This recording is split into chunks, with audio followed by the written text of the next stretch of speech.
Bonjour à tous, bienvenue dans ce nouvel épisode de Distill News. C'est déjà la 79e édition. Elle s'intitule Le cocktail passe à la SVOD et elle a été envoyée le dimanche 16 octobre 2022 à tous les abonnés. Donc évidemment, si vous n'êtes pas encore abonné, écoutez, je vous invite vivement à vous rendre sur distillnews.fr. L'abonnement à cet hebdo est totalement gratuit, donc profitez-en. Et vous pourrez retrouver donc toutes ces actualités directement dans votre boîte mail le dimanche. Et évidemment, tous les liens sources, tous les médias afin de pouvoir creuser davantage les sujets qui pourraient vous intéresser. Et en l'occurrence, cette semaine, on va parler d'une compétition de cocktails télévisée, de whisky à la bière, mais aussi de vermouth bleu, d'une potentielle pénurie de tourbe, un whisky à la bière, une eau-de-vie d'agave made in France, un supermarché glacé, un gin au CBD et bien plus encore. Mais avant cela, j'aimerais vous présenter une petite nouveauté que j'ai instaurée sur le site, à savoir une espèce de hotline du Made in France. Donc depuis son lancement, Distill News s'évertue à mettre en avant un peu les producteurs de toute taille et autant que possible français, mais il va sans dire que c'est pas tous les jours évident, puisque tout simplement tout ça reste assez sujet à ce que les algorithmes d'Instagram, de LinkedIn et compagnie veulent bien me laisser voir, mais aussi de ce que les médias plus mainstream, disons, publient ou non. Et comme vous l'aurez remarqué, j'ai quand même beaucoup de sources anglo-saxonnes. Donc c'est pas toujours évident de parler de Made in France ici. Je veille pas mal de distilleries, de producteurs et tout, de sites français évidemment. Mais voilà, je voulais donner un peu la possibilité aux producteurs, mais pas que, aux distributeurs, bref, tous ceux qui n'ont pas forcément les moyens de se payer une agence RP ou des stands sur les salons pour se faire connaître, et un petit moyen tout simple, en 30 secondes, pour me communiquer de manière fluide et sans friction leurs actualités. Donc ça se concrétise via un petit formulaire sur le site, donc distillnews.fr/hotline. Et voilà, donc un petit formulaire qui se remplit simplement en 30 secondes. Et voilà, ça me permet d'être informé en direct et d'alimenter évidemment des prochaines newsletters ou rubriques du site. Bref, n'hésitez pas à y jeter un œil et évidemment, c'est à utiliser sans la moindre modération pour le coup. On attaque ensuite avec une news sur Drink Masters, donc certainement l'info la plus virale de la semaine, puisque Netflix a dévoilé la bande-annonce de sa nouvelle émission Drink Masters, une sorte de Top Chef dédié au cocktail et à la mixologie. Donc l'émission va être lancée le 28 octobre qui vient, donc c'est dans 10 jours maintenant. Et ce, y compris en France a priori, puisque si vous vous rendez sur netflix.fr, vous verrez que l'émission est bien listée. Il y a même une bande-annonce avec les sous-titres en français. Donc voilà, donc ceux qui s'interrogent, est-ce que la loi E20 pourrait mettre un frein à cela ? A priori non, on demande à confirmer évidemment, mais j'ai le sentiment qu'il ne devrait pas y avoir de soucis, puisqu'on est sur une plateforme de SVOD, rappelons-le, c'est pas non plus une émission qui passe en prime, je dirais, à la télé publique. Mais évidemment, s'il y a des spécialistes de la question qui voudraient intervenir, n'hésitez pas à me faire un petit retour de mail. En tout cas, moi c'est sûr, j'y jeterai un œil le 28 octobre prochain. Donc à suivre. Moins rigolo ensuite, on va parler d'inflation et notamment de hausse des coûts, puisque selon la Scotch Whisky Association, on a 57% des distilleries qui ont vu leur coût énergétique augmenter de plus de 10% l'année dernière et 29% d'entre eux ont même vu leur prix doubler. Donc parmi elles, il y a Kilchoman sur l'île d'Islay qui rapporte des croissances de prix de 20 à 40% pour la plupart de ses dépenses, tandis que Teeling en Irlande évoque une augmentation de ses factures d'énergie de 50 à 70%, ainsi qu'une hausse de 40% du coût du verre. Donc on voit que c'est vraiment toute cette question de l'inflation, c'est évidemment en France. Il y avait la Fédération française des spiritueux qui avait communiqué sur différents chiffres. J'avais eu l'occasion d'en parler dans une précédente Distill News, mais on voit que c'est vraiment un phénomène mondial Voilà. Et puis pour les abonnés à la quotidienne, j'avais également relayé le fait que c'était en Australie aussi, il y avait pas mal de problématiques comme ça. Bref, vous avez la source en description toujours, où justement il y a ce petit volet australien évoqué en plus. Sur un autre terrain maintenant, est-ce qu'on ne se dirigerait pas également vers une pénurie de tourbe à Hailey, puisqu'il y a Master of Malt qui a rapporté que c'est bien ce qui pourrait se profiler alors que les malteries font face à une demande sans précédent de malt tourbé par les producteurs de scotch. En particulier, d'après une source anonyme dans l'article, le site donc indique que l'approvisionnement en malt de Port-Ellen pour les distilleries non Diageo, puisque Port-Ellen appartient à Diageo, sera limité en 2023 et pourrait même s'arrêter complètement en 2024. Donc parmi les marques, les distilleries potentiellement impactées par tout cela, qui ne sont pas Diageo par exemple, on pourrait compter Bowmore, Laphroaig ou encore Kilchoman. Voilà. Donc un sujet évidemment à suivre. On passe aux news produits ensuite avec, côté whisky, Johnnie Walker qui lance de manière globale Johnnie Walker Blonde, une version entre guillemets plus accessible de son Scotch whisky. Et on voit d'ailleurs que dans les communications, c'est beaucoup mis en avant à travers des cocktails, des highballs visiblement. Donc on n'est clairement pas sur du whisky de dégustation neat, voilà, d'où le plus accessible sans doute. Côté irlandais, sinon on a Jameson qui étoffe sa gamme permanente avec une nouvelle référence à un single pot still cette fois, donc le Jameson single pot still et ça titre à 46% d'alcool. Et pour les amateurs de bière et whisky, on a Arcane Distilling aux US qui présente un nouveau whisky, Arcane Imperial, qui est distillé comme son nom peut le suggérer à partir de bière Imperial Stout. Du côté de Cognac ensuite, la maison de la main ajoute une nouvelle référence à sa collection La Pléiade et ça s'appelle la Rambaudy. Pour les amateurs de rhum ensuite, Brugal a dévoilé une édition limitée la plus exclusive de sa gamme à ce jour, Andrés Brugal, du nom de son fondateur, et elle est embouteillée dans une carafe en cristal soufflé à la main et présenté dans un étui inspiré des caisses de voyage que les anciens maestros utilisaient lors de leur voyage. Donc encore un beau flacon et il faudra quand même compter, je crois que c'est 2800 livres ou 3000 $, quelque chose comme ça. Gin ensuite avec Pernod Ricard qui a dévoilé sa nouvelle édition limitée Monkey 47 Distiller's Cut. C'est la 12e année déjà qu'ils font cette édition limitée. Et pour ce nouveau gin, la marque est allée chercher un 48e ingrédient, puisque Monkey 47, ça contient 47 ingrédients, rien que ça. Et donc là, on a une édition avec un 48e ingrédient qui est la spérule. En France, sinon, et du côté de Toulouse, on a Le Point G qui lance pour sa part une campagne de précommande ou de crowdfunding pour son nouveau gin intitulé Trip, à la sève de bouleau, figue de Barbarie et petit ingrédient magique, on va dire, le CBD.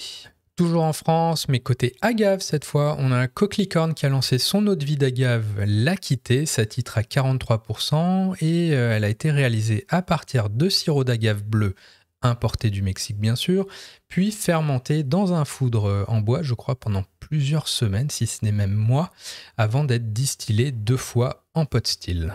Next, on parle vermouth et si vous ne l'aviez sans doute pas demandé, ils l'ont quand même fait apparemment, puisque la marque britannique Agora Vermouth proposerait apparemment un vermouth de couleur bleue.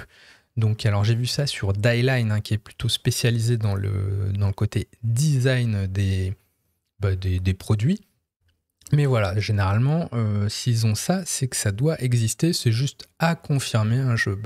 Info à prendre avec des pincettes, puisque j'ai fait quelques recherches et je ne l'ai pas encore trouvé listé. Il n'y a que leur vermouth rouge qui est listé, référencé sur leur site, donc à voir est-ce que c'est pas un fake, mais a priori tout ça est bien réel, donc un vermouth bleu potentiellement. Et enfin, pour finir sur ces petites brèves produits, on passe au RTD avec The Beast Unleashed, donc la nouvelle boisson alcoolisée de Monster Beverage qui sera lancée dès janvier 2023. Donc voilà pour ce chapitre produit, mais évidemment, si vous en voulez davantage, je précise que cette semaine, donc Distill News Daily, donc la version quotidienne payante de cette newsletter, en a relayé près de 47 semaines. Donc là, vous avez un aperçu, mais si vous en voulez davantage, être toujours plus au courant un peu de toutes ces news produits qui se déroulent tous les jours, eh bien écoutez, je vous invite à checker évidemment la quotidienne. Et en plus, vous trouverez chaque semaine un petit récapitulatif de toutes ces news produits. Donc si vous n'avez pas le temps d'ouvrir tous les mails tous les jours, vous avez un petit récap avec tout condensé sur une seule et même page. Et vous verrez que c'est très riche et sans pour autant parvenir à l'exhaustivité. Donc voilà. On passe aux news business maintenant. Avec côté acquisition, on a l'IWSR qui s'est intéressé aux raisons qui ont motivé Brown-Forman à faire l'acquisition de Diplomatico, et ce notamment au travers de la thématique de la premiumisation.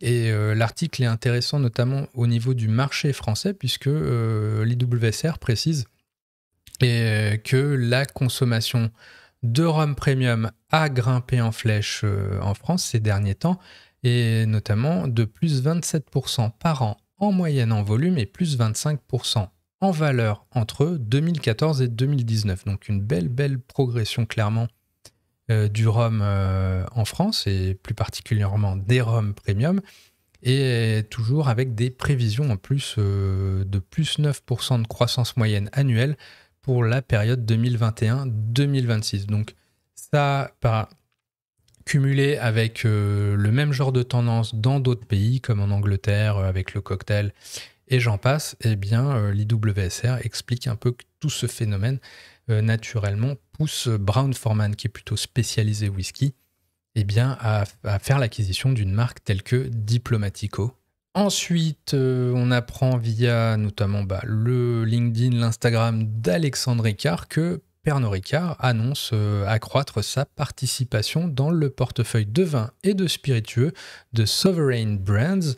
Donc Sovereign Brands qui détient notamment le rhum Bumbu, le gin McQueen and the Violet Frog, un mousseux, je crois, Bel Air ou quelque chose comme ça, et une liqueur, bref, et d'autres, évidemment. Donc voilà.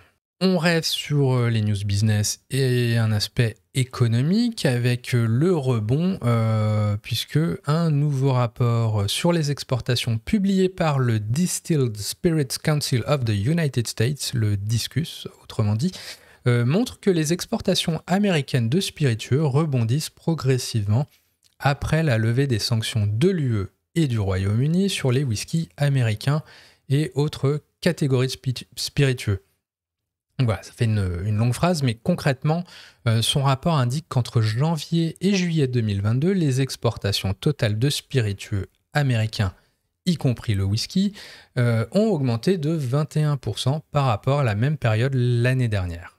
Et côté résultat, sinon, on apprend que Constellation Brands, donc qui distribue High West, le whisky High West, la vodka Svedka ou la bière Corona, eh bien, Constellation Brands a vu ses ventes augmenter de plus 12% pour atteindre les 2,7 milliards de dollars au cours de son premier semestre fiscal qui s'est terminé en août.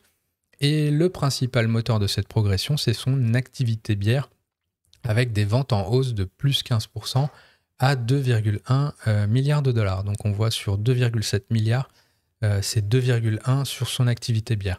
En ce qui concerne sinon son activité vin et spiritueux, les ventes ont augmenté de plus 1%, donc c'est clairement plus modeste, pour atteindre les 516 millions de dollars. On bascule maintenant côté producteur avec des petites news chantiers comme on a l'habitude chaque semaine maintenant. Et dernier signal en date de l'optimisme qui entoure le développement du whisky américain, j'ai trouvé Black Button Distilling, ça se situe à Rochester dans l'État de New York, qui en fait donnait le coup d'envoi de la construction d'une nouvelle distillerie d'une valeur de 5 millions de dollars. Donc cette dernière devrait lui permettre de plus que quadrupler sa capacité de production, passant de 1000 à 4500 fûts par an. Et tout ça devrait aboutir avec une ouverture d'ici l'été 2023. Donc des chantiers qui sont relativement rapides quand même. On voit qu'il y a des millions qui sont injectés dans dans des distilleries dont, dont a priori on n'a aucun écho en France, mais vraiment qui montre que il y a un boom quand même des spiritueux, du whisky américain, que ça se développe, qu'il y a une forte demande, une forte croissance. Donc voilà, à suivre probablement en France ou en Europe du moins dans les mois ou années à venir.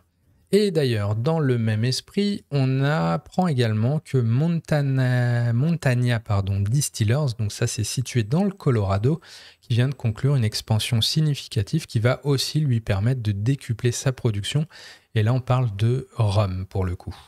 Et en France, on n'est pas en reste, puisque Christophe Fargier, donc le président de Ninkasi, a partagé un nouvel épisode du chantier de sa nouvelle fabrique de bière et spiritueux à Tarare. Donc on voit que ça bouge en France aussi, avec un Ninkasi qui est clairement qui développe bien. Donc voilà, à suivre.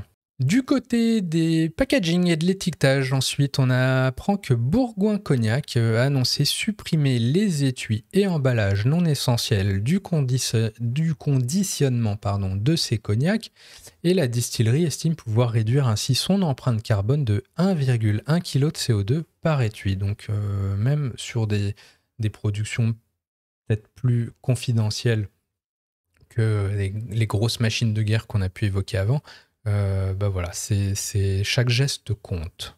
Et dans un autre registre, aux États-Unis cette fois, on apprend via VinePair que les producteurs de spiritueux pourraient prochainement être tenus d'indiquer le nombre de calories sur leurs étiquettes.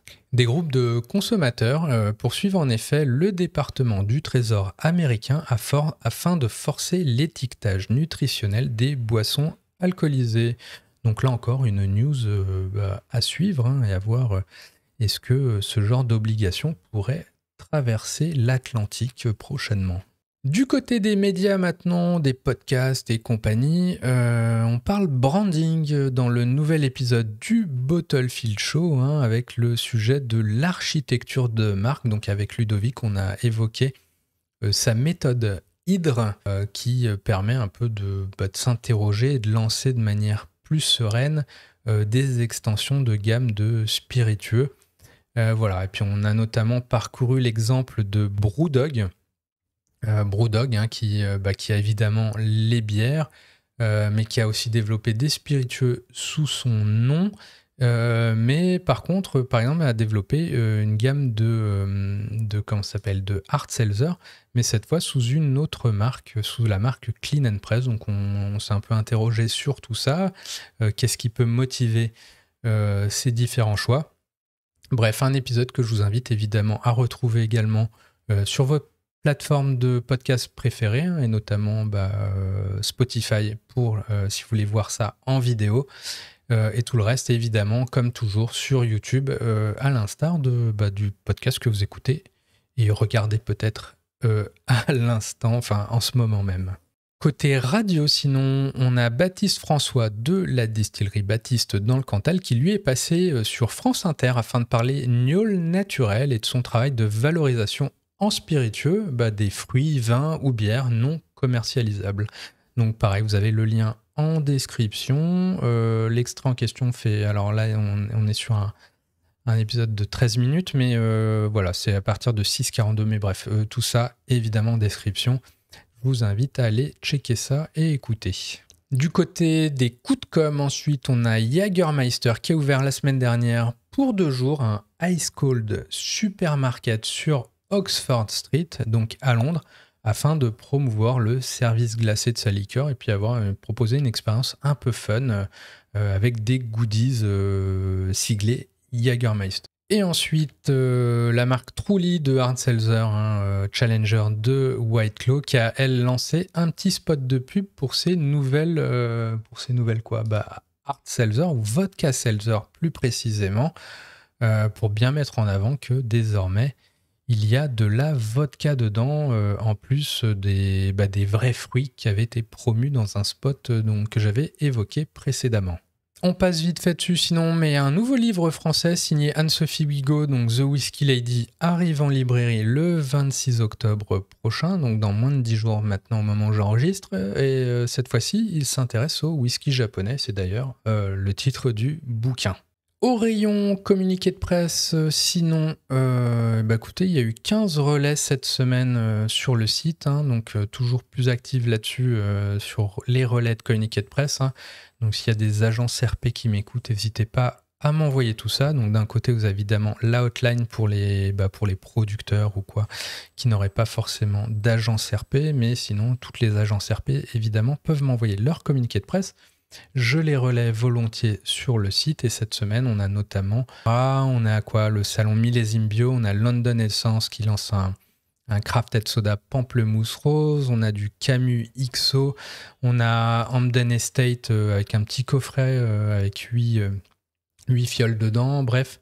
Encore pas mal de choses intéressantes au rayon des communiqués de presse, donc ça se retrouve évidemment tout ça sur le site et comme toujours le lien en description. Et enfin, pour conclure, écoutez, si vous cherchez un prétexte, pourquoi pas, pour un petit Calva, notez bien dans vos agendas, puisque le World Calvados Day aura lieu ce jeudi 20 octobre. Donc voilà, donc World Calvados Day, ce jeudi 20 octobre. Et sur ce, écoutez, c'est tout pour cette semaine. J'espère que cette édition vous aura plu. Voilà, n'hésitez pas à me dire en commentaire ou quoi quelle info vous a le plus attiré, hein. Peut-être et probablement, si j'en juge par le nombre de clics que j'ai eu sur LinkedIn sur le trailer de Drink Masters, c'est peut-être ça. En tout cas, clairement, moi, je vais y jeter un œil le 28 octobre quand ça sort. Mais voilà, si ça vous plaît toujours et que c'est pas fait, abonnez-vous, hein. Aussi bien à ce podcast qu'à la newsletter écrite. Voilà, je vous mets le lien en description pour toutes les ressources, tous les liens. Et puis voilà, je vous dis à la semaine prochaine pour un nouvel épisode. Si tout va bien, hein, je regarde là, mais il y a peut-être avec la Toussaint, on va voir, est-ce que tout ça ne fait pas un petit break. Bref, à suivre. En tout cas, si vous êtes abonné à la quotidienne, et je vous y encourage évidemment, je vous dis à demain, et sinon à dimanche pour la version hebdo de la newsletter. Sur ce, très bonne semaine à tous, portez-vous bien, ciao!